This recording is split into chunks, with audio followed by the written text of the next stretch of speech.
우리 목사님이 이렇게 저에 대한 이렇게 소개를 해주셨는데 아마 제가 여기 집회 왔던 게 2013년이었던 것 같아요. 벌써 햇수로 이제 8년 이렇게 지나가는 것 같은데 그때에도 여러분들이 잘 안 믿었었어요. 문강원 목사님하고 저하고 친구라는 거에 대해서 이게 나이가 같은 친구인데 잘 안 믿었었어요. 믿으세요? 네, 네. 문 목사님이 저에 대해서 여러 가지 얘기를 해주셨지만 제가 여러분들이 참 복되다라고 생각하는 것 중에 하나는 제가 목회자로서 볼 때 어떤 교인들이 행복한가, 설교도 잘할 수 있고 여러 가지 재능도 있을 수 있고 여러 가지가 있을 수 있지만 이 성품이 좋은 목사님과 함께 여러분들이 함께 하는 것이 큰 축복이라는 생각이 듭니다. 저도 이제 오랫동안 목사님 이렇게 봐왔지만 다른 것들을 못한다, 아니다 이런 얘기가 아니라 참 좋은 성품을 가지고 계세요. 아마 제가 그렇게 보았던 것처럼 여러분들에게 보이는 그 모습이 여러분들에게 참 은혜가 되고 참 좋으리라 이런 생각을 하고요. 저도 이제 형제 같은 교회에서 오늘 말씀을 나누는데 사실 제가 이제 원고를 이렇게 준비를 해가지고 왔지만 밑에서 잠깐 기도하면서 하나님, 제가 준비한 원고보다 하나님 또 필요한 말씀을 전했으면 좋겠습니다. 그래서 인도하심을 따라 제가 말씀을 전하려고 하고 제가 5시에 이렇게 저녁에 예배 드리는 교회는 처음 봤어요. 그래서 제가 조금 고민이 됩니다. 왜냐하면 사람들은 배가 고프면 화가 나는데 이게 몇 시쯤 돼야 화가 날까? 그래서 여러분 화나지 않을 정도로 제가 끝내려고 하고요. 그리고 저한테 이렇게 메시지를 보낸 가정이 하나 있는데 오른쪽에 이렇게 앉아 있겠다고 한 가정인데 이쪽에서 오른쪽인지 저쪽에서 볼 때 오른쪽인지 어느 가정입니까? 한번 손 들어보세요. 어디? 거기구나. 네, 그래요. 예배 시간에 거기 앉아 있겠다고 그랬어요. 네, 알았습니다. 네. 자, 오늘 제가 여러분들과 함께 이제 Radical Change라고 하는 제목으로 말씀을 나누는데 사실 이 말씀은 이제 저희 교회가 이제 매년 1년 이렇게 주제어들이 있어요. 그 당시에 주제어가 Radical이었어요.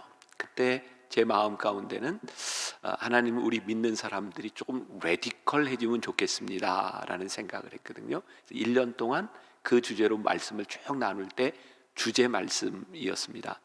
근데 제가 왜 레디컬이라고 하는 말을 좋아하는가? 흔히 레디컬하면 과격하다 이런 뜻으로 이해를 하지만 이 말의 어원을 보면 레디컬이라는 말이 roots 뿌리라고 하는데 어원을 가지고 있습니다. 그래서 과격하다고 하는 것은 근본적인 이라는 뜻을 가지고 있습니다.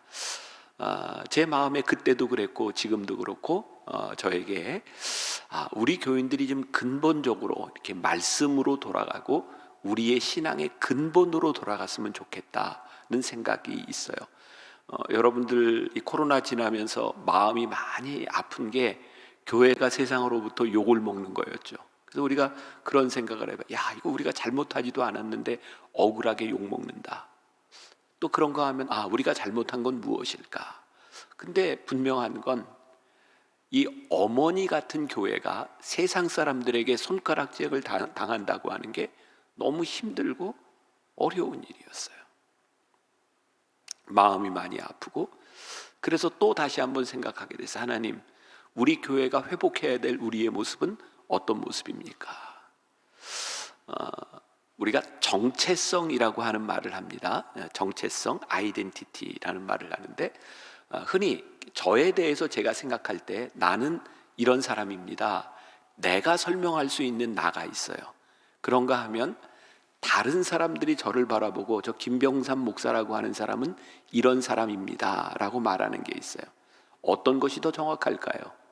저는 두 가지가 다 의미가 있지만 사실은 내가 나를 이야기하는 것보다 누군가가 나에 대해서 이야기하는 것이 정확할 때가 많다는 생각을 합니다. 저는 교회에 대해서 이야기할 때 우리가 손가락질을 받고 욕을 먹는 게 참 마음 아프지만 세상이 우리를 향해 그런 이야기를 하고 있다면 우리는 그런 모습을 가지고 있는 것이 분명합니다. 그러면서 제 속에 하나님 어떻게 하면 하나님께서 이 교회를 세우셨을 때 우리의 본래의 모습, 그것을 찾을 수 있을까요?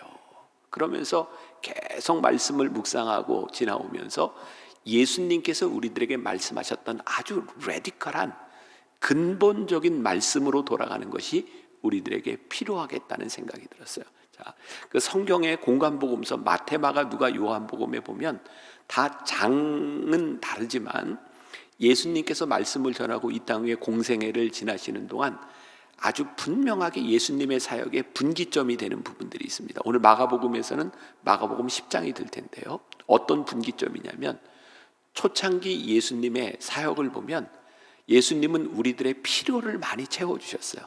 여러분 이 복음서를 보시면 처음에 예수님의 기적의 이야기들, 그리고 오병이어의 기적, 엄청난 기적들이 나옵니다.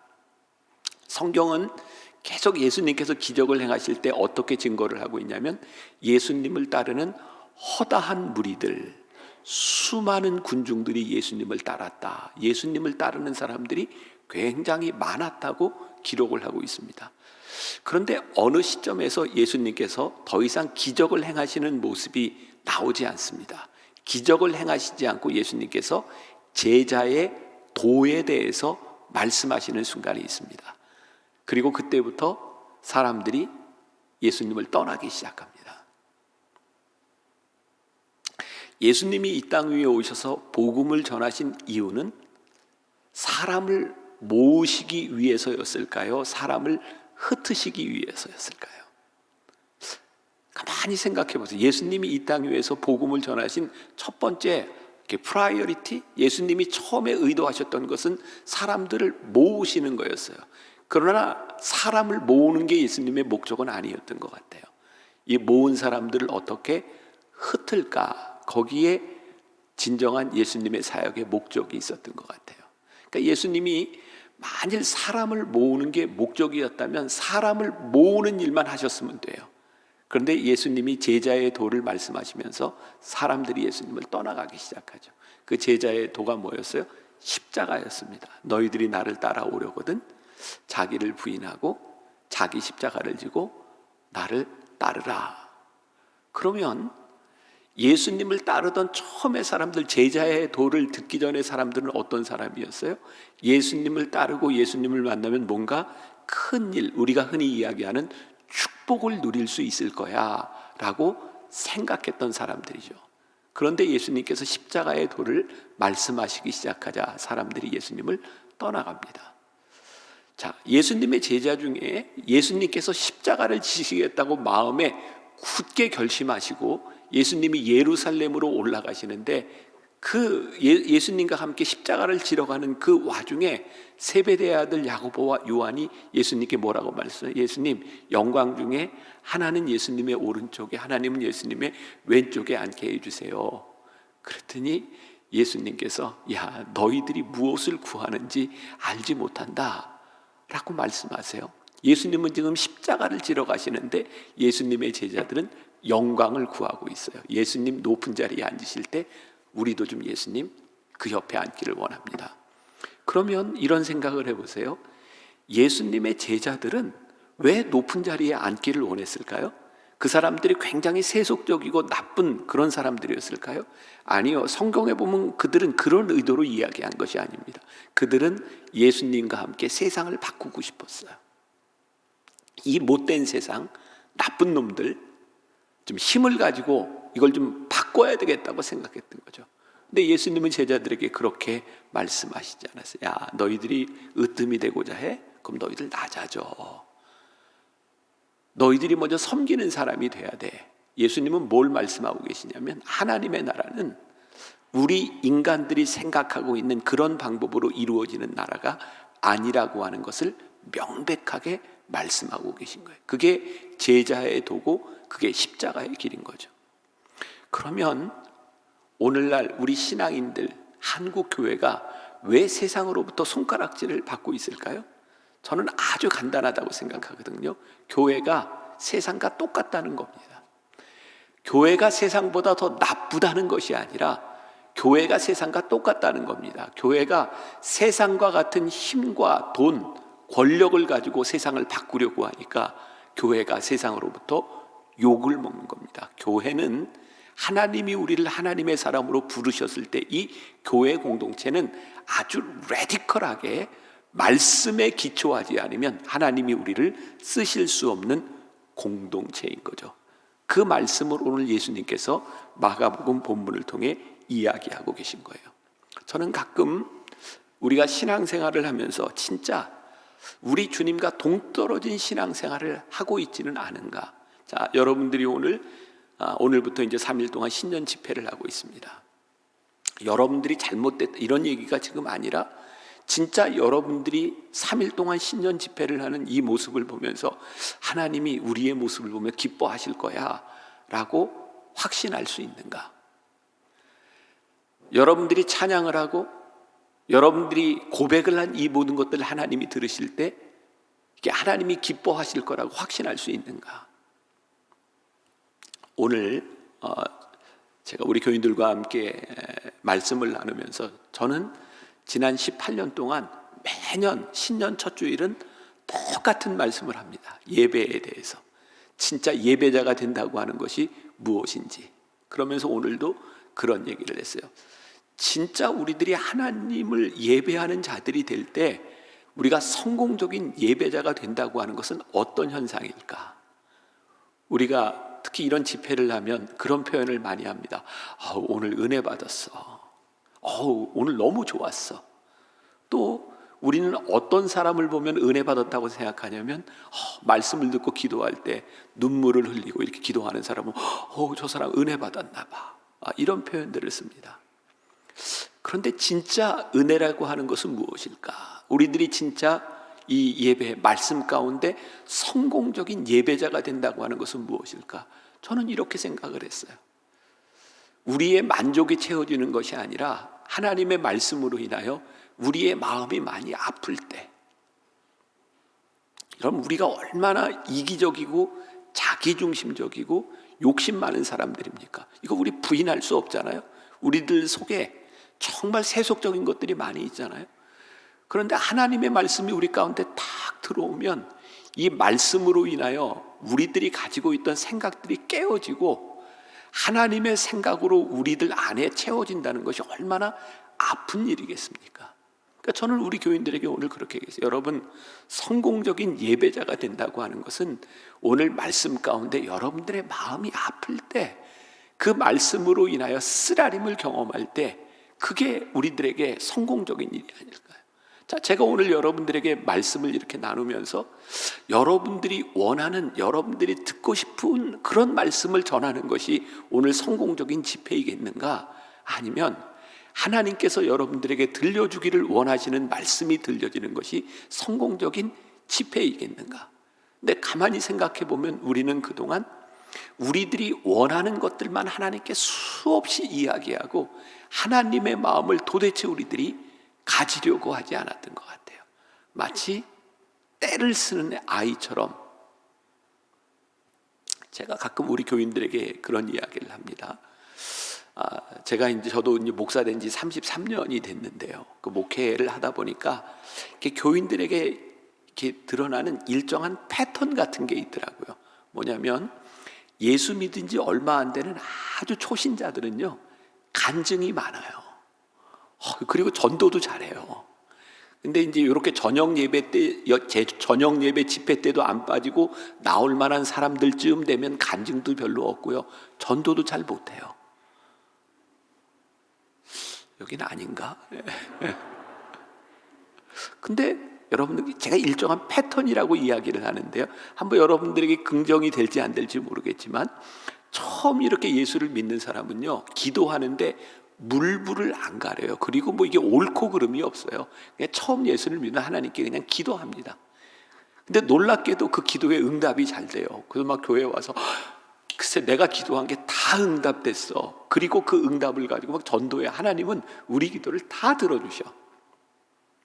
여러분들에게 묻습니다. 하나님은 여러분들의 기도를 다 들어주십니까? 아니에요. 하나님이 들어주실 수 있는 것을 들어주십니다. 하나님의 능력에 대한 것이 아니라 여러분들의 소원이 옳고 그르냐는 거죠. 그런데 예수를 처음 믿는 사람들은 분별이 안 됩니다. 여러분들 아이 키울 때 생각나세요? 아이고, 제가 한 달 전에 할아버지가 됐어요. 우리 손녀가 태어났어요. 이놈을 한 달 조금 지난 놈을 제가 이렇게 하루 데리고 잤는데요. 아유, 세상에 2시간마다 우는데, 아이고, 그 우유 먹여주고, 세상에, 한 달 된 애가 말귀도 못 알아듣지. 아이고, 이거 울면 일단 우유부터 먹이고 봐야 돼요. 그렇죠. 오늘 좀 이상해요. 네. 이게 말귀를 못 알아듣고 때를 쓰면 일단 그 욕구를 충족해지지 않으면 난리가 나는 거예요. 그러니까 이 초신자들을 보면요, 이게 말귀도 못 알아듣고 이게 아무것도 안 되니까 일단 울으면 그 욕구를 충족해 주는 거예요. 그런데 우리가 신앙생활을 하면서 어느 시점이 딱 됐을 때 여러분들이 그런 경험이 있을 거예요. 기도하는데 응답이 안 되는 때가 있어요. 때가 와요. 그때가 언제인지 아세요? 하나님께서 얘야, 이제는 네가 내 마음을 좀 알아야 되지 않겠니? 네가 내 뜻을 분별할 수 있어야 되지 않겠니? 우리가 말귀를 알아들어야 되는 때가 있다고요.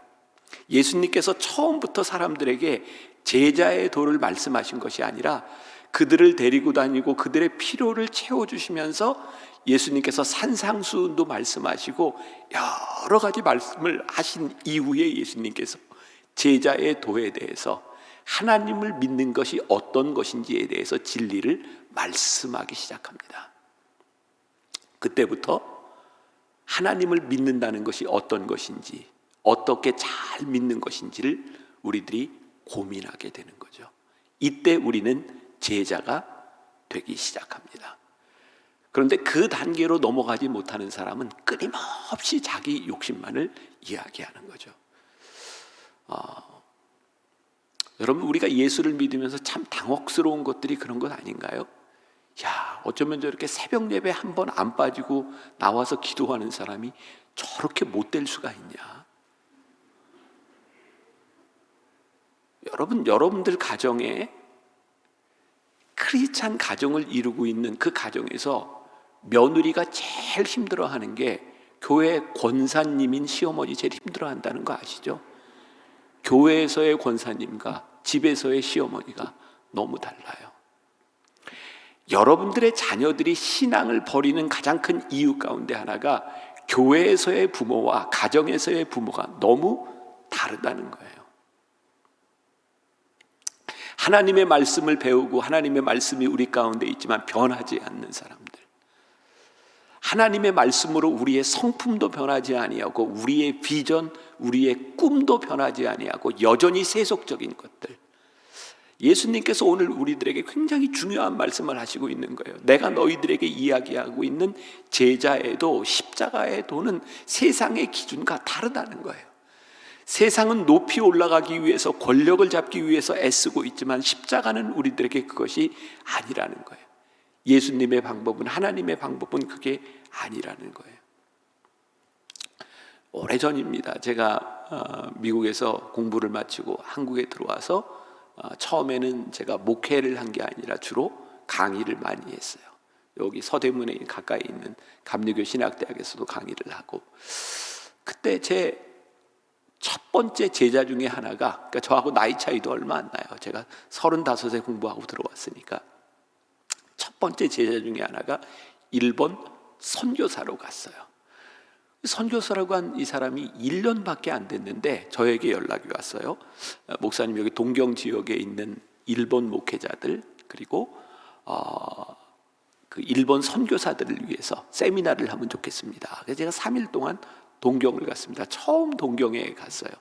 이 선교사님이 저를 데리고 3일 동안 계속 같이 안내하고 다니면서 제가 세미나를 하고 다녔는데, 그때 진짜 깜짝 놀란 게, 야, 이게 선교사 아무나 하는 거 아니구나.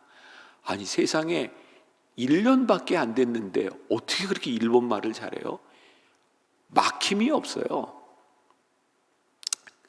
제가 지금은 일본어를 조금 합니다. 제가 매년 일본에 가서 영성훈련을 인도하기 때문에 일본어를 좀 배웠는데, 그때는 제가 아는 일본 말이 거의 없었어요. 뭐 오하요 고자이마스, 아리가토 고자이마스, 그리고 뭐 당구장에서 쓰는 뭐 기레이, 뭐 이런 말, 뭐 식기, 뭐 이런 말 말고는 제가 아는 말이 없었어요. 근데요, 이 사람이 일본 말을 너무너무 잘하는데요, 한 마지막 날쯤 됐는데 조금 이상한 게, 일본 사람들이 일본 말을 유창하게 하는데 일본 사람들이 못 알아듣는 거예요. 아니, 왜 일본 사람들이 일본어를 못 알아들을까? 대충 이유를 아시겠어요? 네, 일본 사람이 못 알아듣는 일본어를 그렇게 유창하게 하더라고요. 그러니까 실상은 제대로 일본어를 하는 게 아니죠. 단지 제가 모르고 있을 뿐이죠. 여러분, 그런 생각하지 않으세요? 세상 사람들이 우리를 바라보면, 야, 정말 저 사람 크리스찬이야. 어떤 모습을 보고? 예배드리고 기도하고 새벽 예배드리고, 여러분들이 교회 활동을 하는 걸 보면서 저 사람 크리스찬이야 라고 생각을 했는데, 눈에 보이기에는 크리스찬처럼 보이지만 실상 그 사람이 하고 있는 말과 그 사람이 하고 있는 행동을 통해서는 그리스도인다운 제자의 모습들이 보이지 않는 거예요. 세상이 교인들에 대하여 실망하고 마음 아파하는 것들은 눈에 보이는 이 건물과 우리들이 예배드리는 모습이 아니라 우리들이 가지고 있는 생각과 우리들의 성품과 우리들의 사실은 마음들이죠. 자, 여러분들에게 물어봅시다. 여러분들은 예수님을 믿으면서 여러분들의 성품이 얼마나 좋아지셨어요? 저는 매년 제 아내에게 묻습니다. 내가 올해 조금 나아졌지? 여러분들이 이게 못 믿겠다면 제 아내에게 물어보세요. 전 묻습니다, 진짜. 그리고 저에게 두려움이 있어요. 어떤 두려움이냐면, 하나님, 제가 언제 설교하는 이 강단에서 내려와야 될까요? 이것은 단순한 나이에 대한 문제가 아니라 제가 말씀을 전하면서 목사로서 더 이상 제가 나아지지 않는다면, 말씀 앞에서 제가 변화되지 않는다면 제가 이 강단을 내려올 수 있는 용기를 주세요. 우리는 저를 포함해서 여기 있는 분들 누구도 완전할 수 없습니다. 여러분, 누가 하나님 앞에서 완전할 수 있겠습니까? 그러나 하나님의 말씀이 우리 가운데 들어와서 역사하기 시작할 때 어제보다, 지난해보다 우리들이 나아질 수는 있는 존재들이 하나님을 믿는 사람이 아니겠습니까?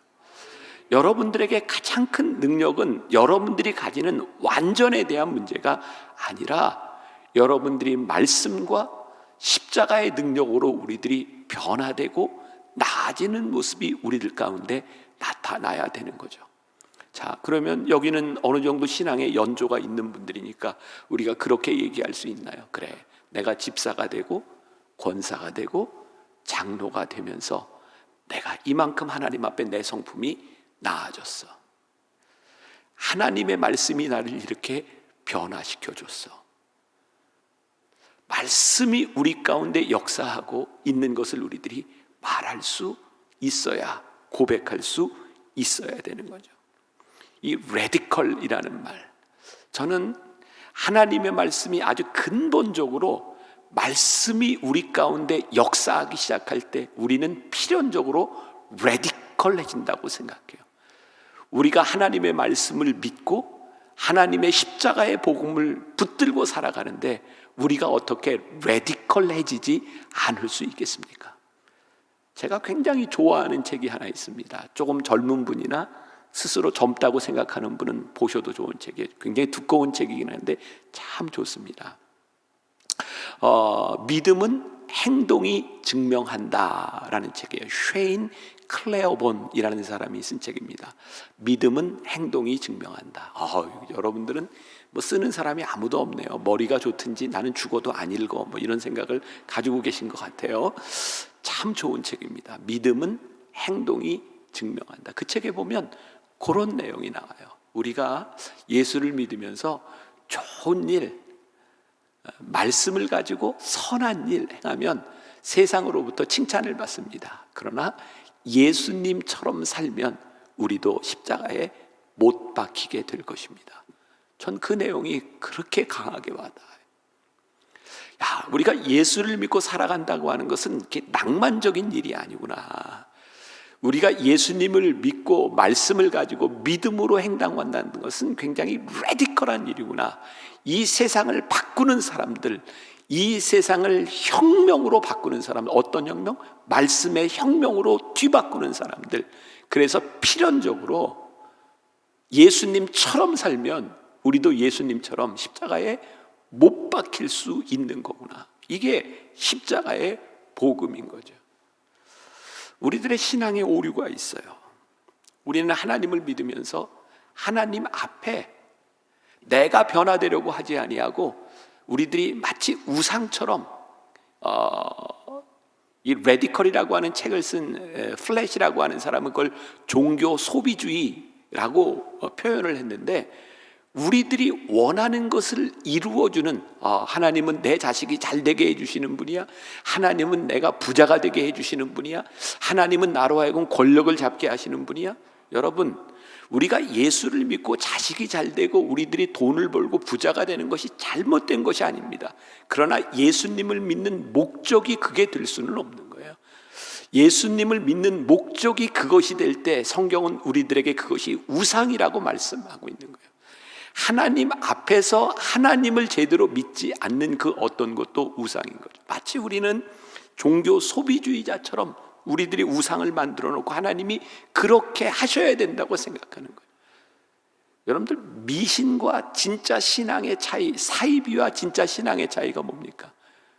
여러분, 기복이라고 하는 말과 축복이라고 하는 말의 차이가 뭡니까? 여러분, 우리 기독교가 많이 비판받는 것 중에 하나가 기독교는 기복주의야. 기복이 뭐예요?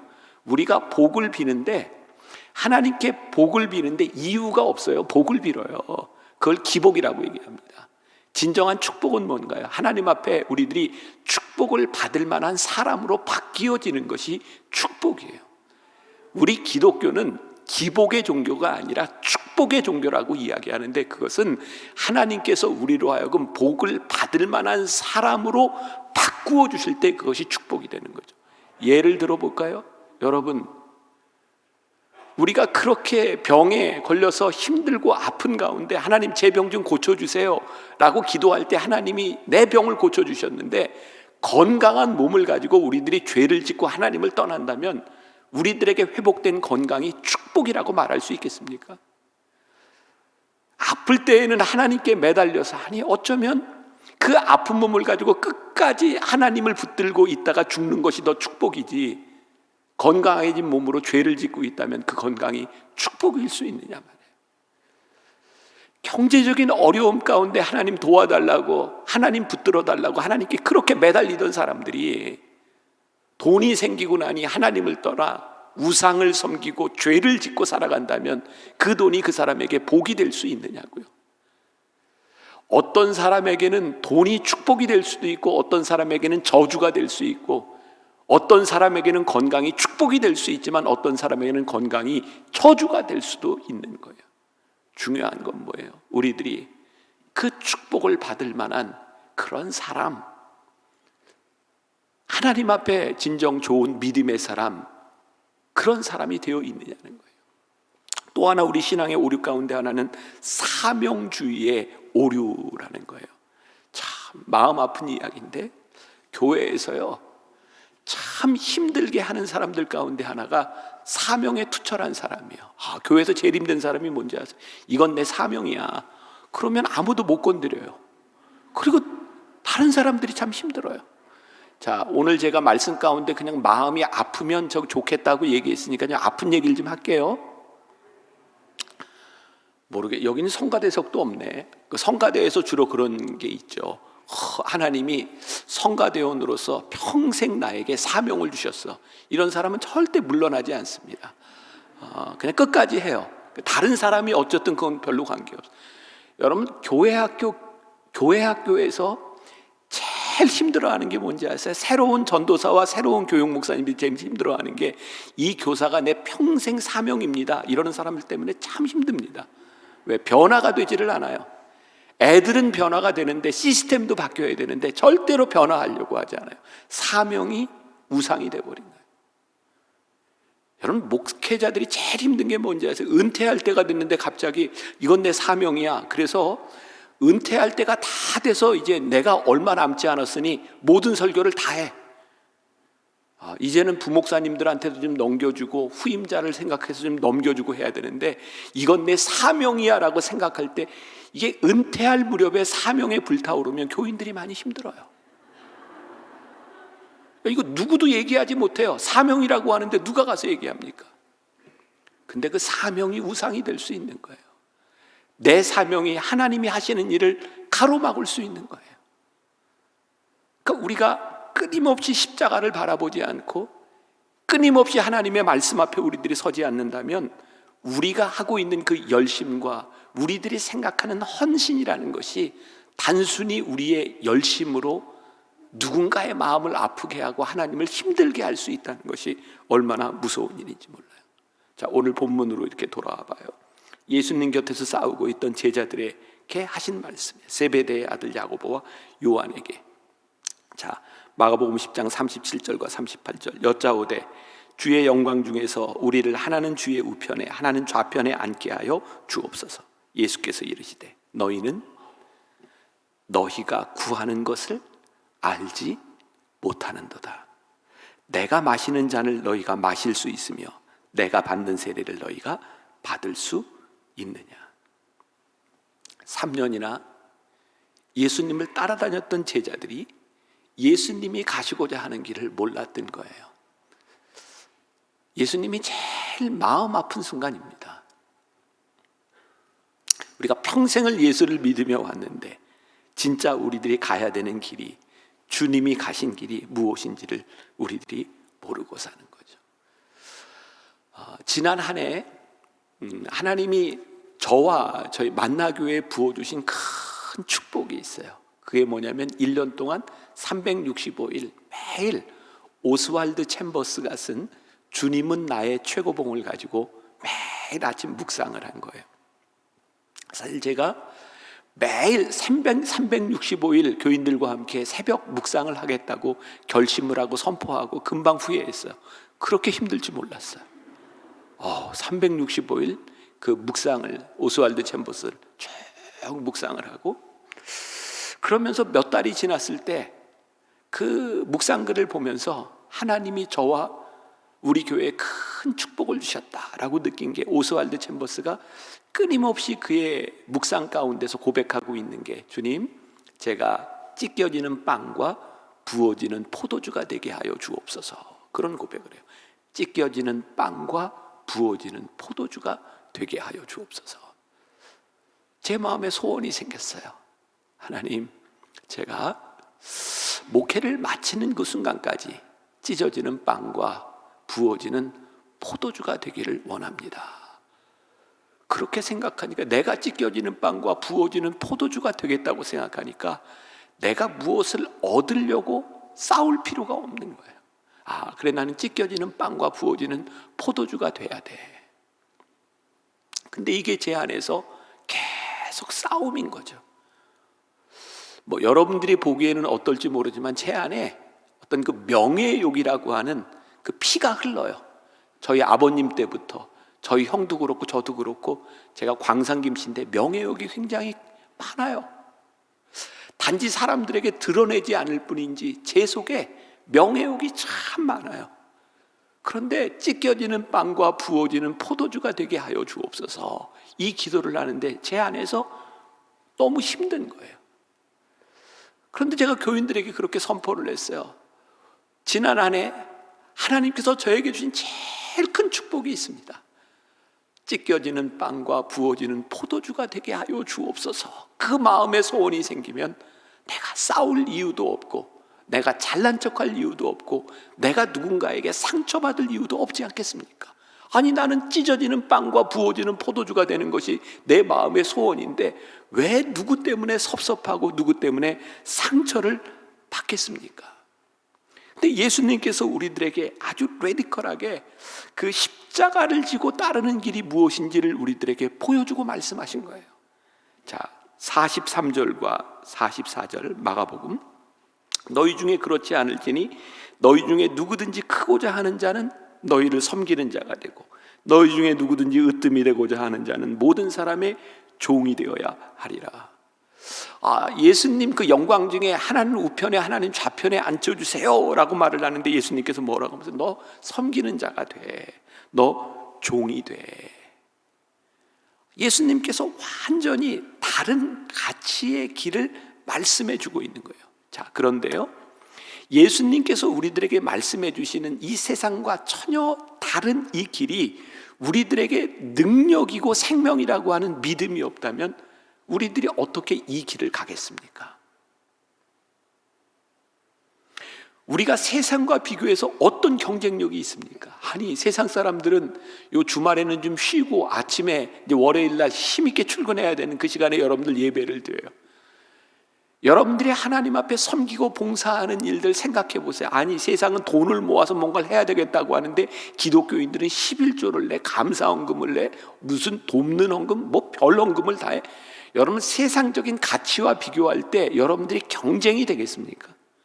우리가 십자가의 능력을 믿지 못한다면 우리는 세상과 도대체 경쟁이 되지 않는 사람입니다. 십자가의 능력이 우리들에게 분명히 능력이라는 믿음이 우리들에게 있는가?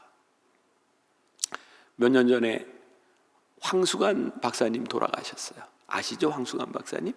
우연히 제가 TV를 돌렸는데 그분을 이렇게 추모하면서 방송국에서 그분의 강의 영상을 이렇게 틀어주더라고요. 그때 이런 내용이 있었어요. 제가 뭐 완전히 기억은 안 나지만 옛날 이렇게 시골집에 가면 이렇게 시골집 담에 이렇게 대추나무가 이렇게 많이 있었어요. 여기는 전부 서울 분들이라 잘 모르시나요? 네. 아세요? 그렇게 대추나무 있었죠. 네, 기면 기다 아니면 아니다 좀 이렇게 좀 해주세요. 대추나무. 네. 근데요, 어떤 그 집에 대추나무가 있는데 어린애가 대추나무 위로 이렇게 올라가는 거예요. 근데 그걸 밑에서 보고 있던 아버지가 야 이놈아 내려와, 너 거기 위험해. 얘가 말을 안 들어요. 계속 대추나무 위로 올라가는 거예요. 그러니까 아버지가 이거 큰일 났다, 이거 저놈 저 떨어지면 어떡하지? 근데 마침 거기에 그 마을에 신부님이 이렇게 지나가고 있었대요. 그래서 아버지가 신부님한테 신부님, 우리 애 좀 어떻게 좀 내려오게 좀 해주세요. 그랬더니 신부님이 야 임마 내려와, 내가 말을 안 들어요. 너 대추나무 위에 올라간다고 천당 가는 거 아니야? 내려와. 근데 애가 말을 안 들어요. 그 신부님이 이게 걱정이 된 거죠. 떨어지면 큰일 나는데. 그러니까 나도 어쩔 수 없어. 그러니까 신부님이 성호를 이렇게 긋고 떠나갔어요. 근데 애가 득달같이 내려오는 거예요. 그래서 아버지가 너 왜 내려왔어? 신부님이 그랬잖아요. 너 안 내려오면 나무 잘라버려. 그래서 내려왔다고. 제가 그걸 보면서 재미있게 보면서 성호, 이 십자가가 능력이구나. 여러분, 진짜 십자가가 우리 신앙의 승리요, 능력이라는 믿음이 우리들에게 있지 않으면 우리는 말씀대로 살지 못합니다. 예수님이 우리들에게 보여주셨던 그것이 우리들에게 능력이라는 믿음이 없으면 우리는 십자가의 길을 갈 수 없어요. 예수님이요, 골고다 언덕에서 십자가를 지셨어요. 사람들이 예수님을 조롱했습니다. 어떻게 조롱했어요? 네가 진짜 하나님의 아들이면 거기서 내려와 보라는 거예요. 예수님이 조롱을 당하셨어요. 예수님에게 능력이 있었어요. 예수님은 하나님의 아들이셨어요. 근데 예수님이요, 끝까지 십자가에서 내려오시지 않습니다. 그리고 십자가에 달려 죽으셨어요. 예수님이 우리들에게 뭘 보여주셨을까요? 하나님의 나라는, 하나님이 우리들을 위해 베푸시는 구원은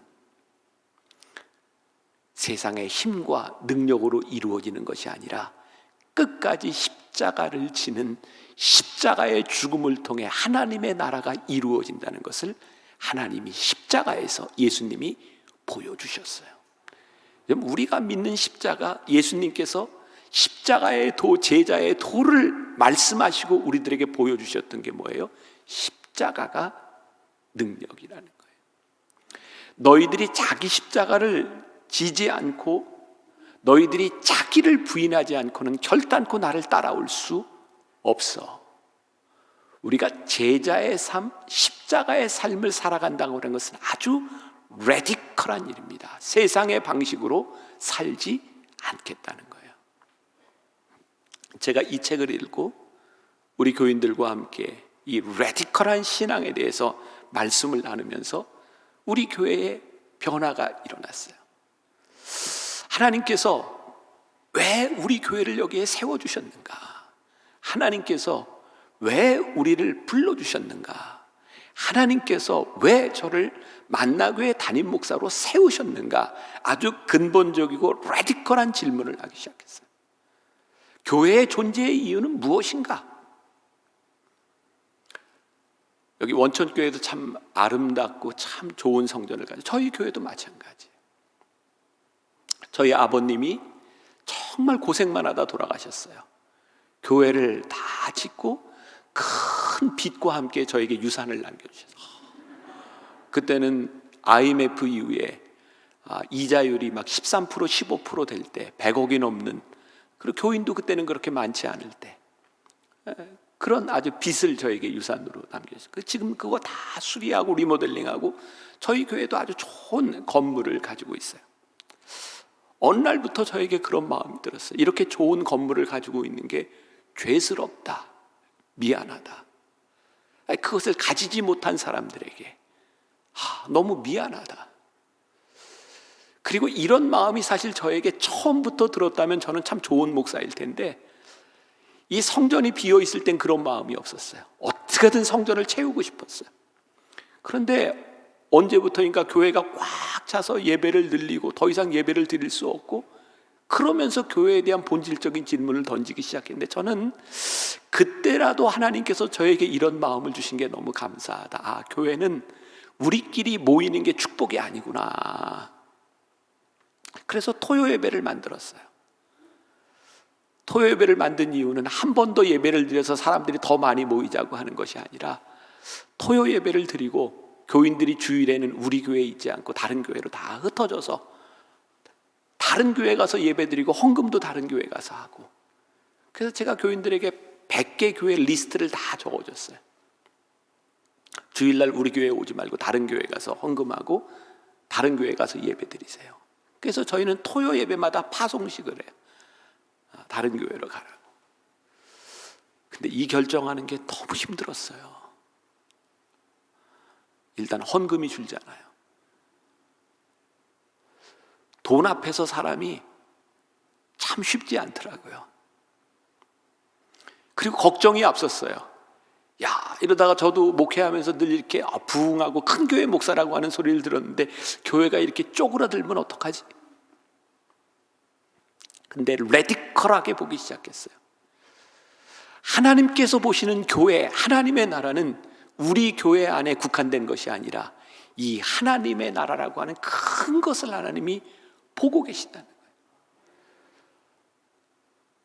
말씀으로 우리들이 십자가를 보기 시작할 때 하나님께서 우리들에게 레디컬하게 우리들이 못 보는 것을 보게 하셨어요. 사실 저희 교회는 이 코로나가 오기 전에 몇 년 전부터 이 미디어 교회라고 하는 걸 시작을 했어요. 이유는 하나님이 보게 하신 거예요. 그전에는 늘 우리 교회 와서 예배를 드려야 우리 교인이라고 생각했는데, 이 세상에는 교회를 오지 못하는 사람들이 있더라고요. 어쩔 수 없는 환경에 있는 사람들이 있더라고요.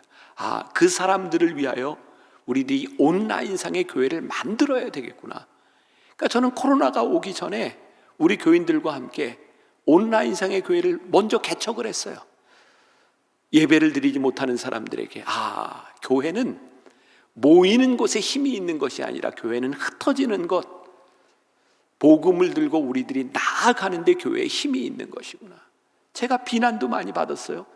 아니, 가뜩이나 사람들 주일날 교회 안 나와서 문제인데, 가난한 성도들 있는데 온라인 교회를 만들면 그 사람들 안 나와도 된다는 이야기 아니냐, 이런 이야기도 아니에요. 저는 그런 생각이 아니었어요. 단순히 교회에 모이는 이 교인들을 만드는 것이 문제가 아니라 어떻게 하나님의 사람들을 만들어갈 수 있는가. 그러니까 이 십자가는 우리들에게 보지 못하던 다른 것들을 보게 만드는 거예요. 여러분, 우리들에게 권력 의지라는 게 있어요. 지금 이제 대선판을 보면서도 참 권력이 뭔데 사람들이 저렇게 추해질 수 있는가. 사실 이건 뭐 정당이고 뭐고 관계없이 참 그런 거 느끼지 않습니까? 저만 그런가요? 창피해요. 저 대한민국 사람인 게. 이 국민들의 60% 가까이가 이 후보를 좀 교체했으면 좋겠다. 우리는 지금 좋은 대통령을 뽑는 게 아니라 조금 덜 나쁜 대통령을 뽑으려고 지금 하고 있잖아요. 이게 얼마나 이게 참 우리들이 불쌍한 거죠. 근데 그게 어디에서 비롯된 일일까요? 권력 의지죠, 권력 의지. 사람들이 권력을 잡으려고 물불을 가리지 않고 선과 악을 가리지 않고 권력을 잡으려고 해요. 근데 이 권력을 잡으려고 하는 사람들이 똑같은 얘기를 하죠. 제가 권력을 잡고 나라를 좋게 만들고 제가 권력을 내고 이런 개혁을 하고 세상을 좀 바꾸어 보겠습니다. 저는 혼자만 속으로 그런 얘기를 합니다. 권력을 잡고 세상을 바꾸려고 하는 사람만 없어지면 우리나라는 살만할 것 같다.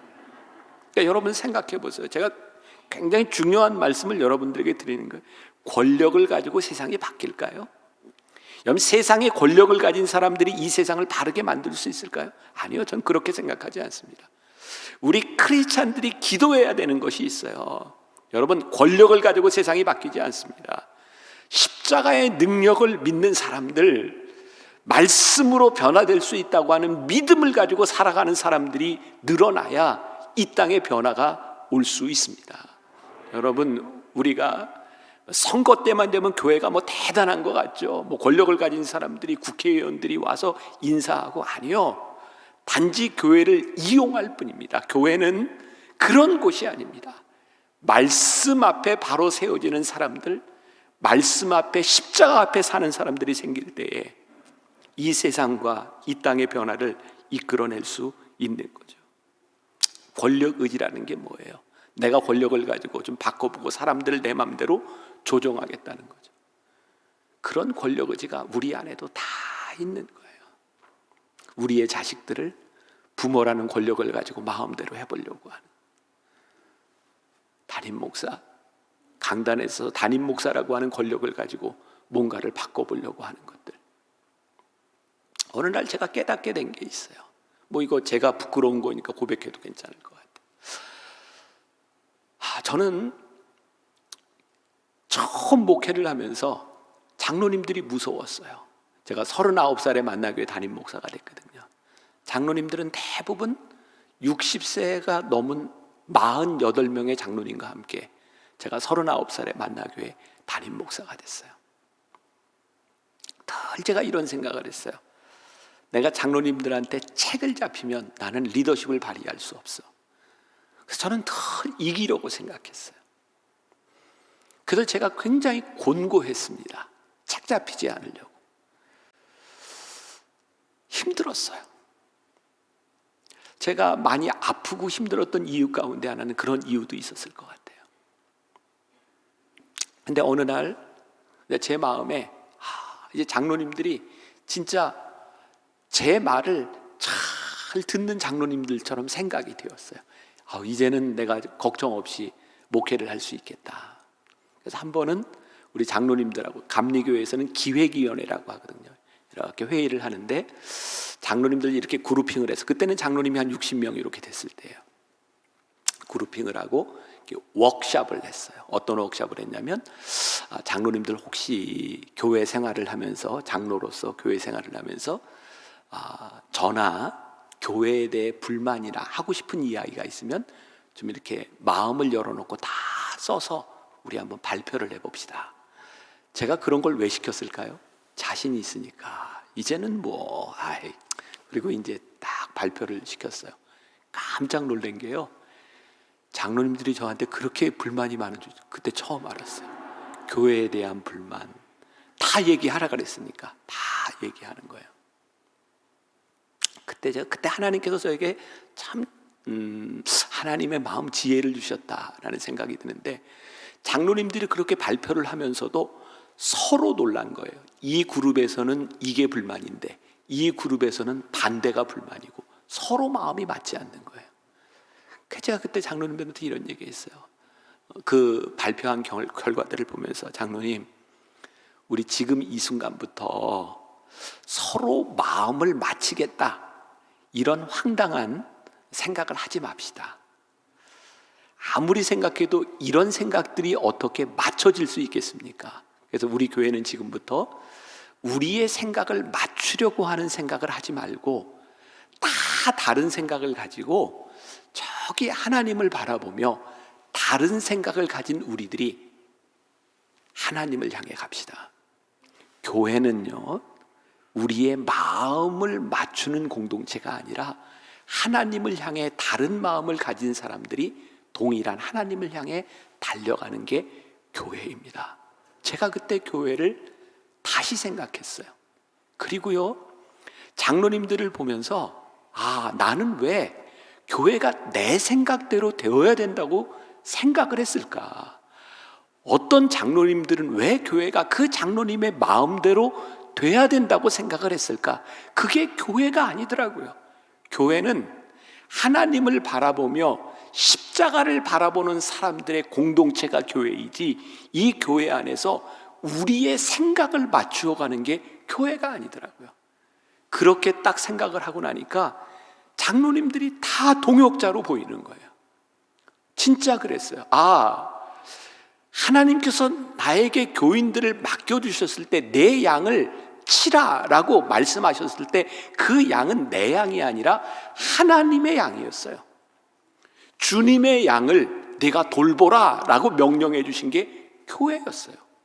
교회는 담임 목사 마음대로 되는 것이 아니구나, 내 권력의 의지대로 되는 것이 아니구나, 교회는 장로님들의 생각들로 되어지는 공동체가 아니고 교인들의 생각들로 되어지는 공동체가 아니고 하나님의 마음이 이루어지는 공동체가 교회이구나. 교회를 다시 보게 됐어요. 저는 교회를 이렇게 보는 것이 아주 레디컬한 일이라고 생각하거든요. 교회가 어떤 곳인지. 하나님을 믿으며 우리들이 진짜 교인이 된다, 제자가 된다라고 하는 뭐예요? 자기를 부인하는 거예요. 나를 내려놓는 거예요. 쉽지 않습니다. 그러나 우리들이 믿음을 가진다고 하는 것은 나를 내려놓는 일입니다. 많이 어렵습니다. 힘이 듭니다. 그런데 우리가 제자가 되는 거예요. 저는 올 한 해 여러분들이 신년 집회를 시작하면서 여러분들 마음 가운데, 여러분들의 마음 속에 그런 결심이 있었습니다. 아주 레디컬하게, 하나님, 내 의지를 내려놓겠습니다. 내 힘으로 무언가를 하려고 하는 것들을 내려놓겠습니다. 하나님, 그동안 내가 사명이라고 생각하며 내가 놓을 수 없다고 생각했던 그 사명도 하나님 앞에서 다시 보겠습니다. 십자가 앞에서 우리의 신앙을 점검하겠습니다. 여러분들이 믿음을 새롭게 세우고 아주 레디컬한 신앙으로 돌아갈 수 있는 그런 2022년이 되시기를 주님의 이름으로 간절히 축원합니다.